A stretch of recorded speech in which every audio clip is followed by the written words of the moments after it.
So Laura-Jayne, thanks very much for coming along today. We very much appreciate it. So you're running for president this year as well? Yes, I am. Fantastic. So do you want to tell us a little bit about yourself? Okay, well, you'll probably notice posters around. I'm sorry if everybody's sick of that. I'm slightly getting sick of my own face as well. So yeah, my manifesto pledges are basically to put students first. The reason why I have that slogan is not necessarily because, yes, the students are 100% of my electorate, but because I think historically there's been sometimes business, sometimes political aspirations, those kind of things often take preference. And what I want to do is bring students back into it and make sure that students are put first in decisions, pledges, and every single discussion that's had. Alright, fantastic. So what's your degree at Edinburgh? I'm in my fourth year now of a politics and sociology degree. Okay, and have you enjoyed it so far? Yes, I have. I'm one of these nerds that really loves any sort of question time, things like that. So, yeah, it's been fantastic. So why did you choose Edinburgh specifically to come to? Well, I was initially going to go down to London actually, and I got accepted into LSE, and that was my first choice. But the thing is, when I came up to Edinburgh, I just absolutely love the city. I think it's a really friendly area. I think the city itself has got so much to offer culturally for students. And also I love the way that at Edinburgh University you could take an outside course and do something that you wouldn't necessarily want to do your degree in, but try something else out. And it was seen that you've thrown yourself into student politics as well throughout your time here. So what have you done since you've been at university, especially with EUSA? I mean, you've been Freshers Week coordinator. Well, since my first year I decided to run in the elections. Somebody came knocking on my door and encouraged me to do so. And I kind of got roped in from that. I stood as external convener where I was involved with campaigns such as increase in lighting on the meadows, increase in cycle paths. I then went from that into welfare convener, which was amazing fun. I was working alongside the BPSA at the time, Naomi, and I had an absolutely fantastic time working on Wellbeing Week down in KB and up here, handing out hundreds of thousands of condoms all across campus, getting involved with the C card, and at the same time I was also volunteering in the advice place. So I was able to bring those two roles together very much and work on that side, and then went on to be Society's convener, which I am this year. We started up Society newsletter and just trying to get societies more involved in the way that they're supported, involved in the actual discussion as to how much money is there for them, what kind of resources they need, things like that.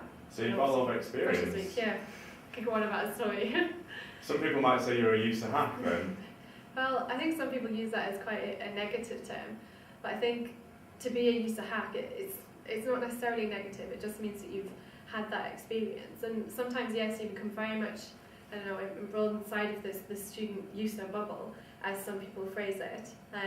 But I think my experiences outside it, I have a really great social life. I'm involved in quite a lot of societies, things like that, has enabled me to not necessarily get too caught up in it. So we've seen you've been in a lot of positions where you've had a lot of responsibility, had to lead quite a lot of people. How do you think EUSA's being led at the moment? I think this year there's been a lot of focus on strategic side, for example, with the governance review, making sure that EUSA is actually changing in ways that's a bit more accessible to students. I think in the past there's been a lot more campaigns and different ways to get students active on campus. That's kind of been taken away this year to some extent to focus more on strategy. And to an extent that was needed, because I mean EUSA needs to kind of move with the times as well. And by changing the structure of it, opens it up so in the future, whoever gets elected is able to have more campaigns on campus and have a bit more student interaction and involvement. Yeah. So we're just going to talk about your manifesto for a little while here. Very nice website, set out quite easily. Could you just talk us through the change to the academic marking system that you propose? What's all that about? Well, this is something I feel very strongly about, and I'm afraid to go on about it. I think people who are in the humanities SPS school will really understand this, is that there's this myth that anything which you may achieve above 80% is a publishable piece of, like something which can be published. To be honest, I don't think that's the best way to mark students' work. Students aren't academics in the field. What's the point in having 100% there, which if you get 80 above whatever, you're more likely to get a first. But if for example, the tutors and people marking it are very reluctant to give you that grade because it would be accepting that you're doing well academically in the sense of being an academic and getting your work published.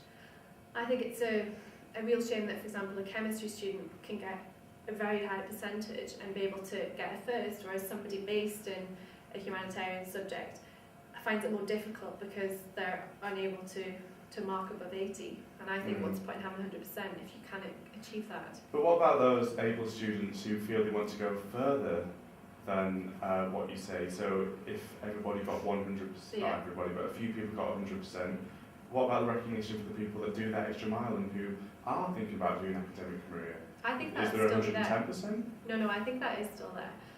There's no reason why, for example, you make it slightly easier for people in humanitarian-based subjects to get a first.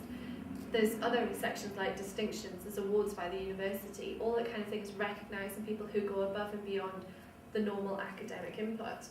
And I think the only thing we'll actually do is make it a fairer result for students, so that those who've worked just as hard as somebody who's based in a more factually based subject to be able to get a first, so they can compete just as well on the graduate market. Okay, also in your manifesto you mentioned that you'd like to change the DOS system. In an ideal world, what would your relationship be with your DOS? Well, in all honesty, this hasn't led from my own experience. I've got a really good DOS, and he knows my name. Like, when I handed my dissertation in, he was very, very helpful, receptive, those kind of things. But a lot of my friends, a lot of people I've spoken to have had a horrible time in the sense that their DOS has been changed multiple times. There's one girl who I know whose DOS has been changed 6 times, and she's now in her 3rd year of university. And 2 of those DOSes were leaving on sabbatical. And that's something departments know is going to be happening. To me, it just seems strange to actually give a student a DOS who's supposed to be there as your academic support throughout university and your source of contact, who's going to be changing in like 3 or 4 weeks. There needs to be more planning there and more understanding that actually DOSes can be a really useful resource for students.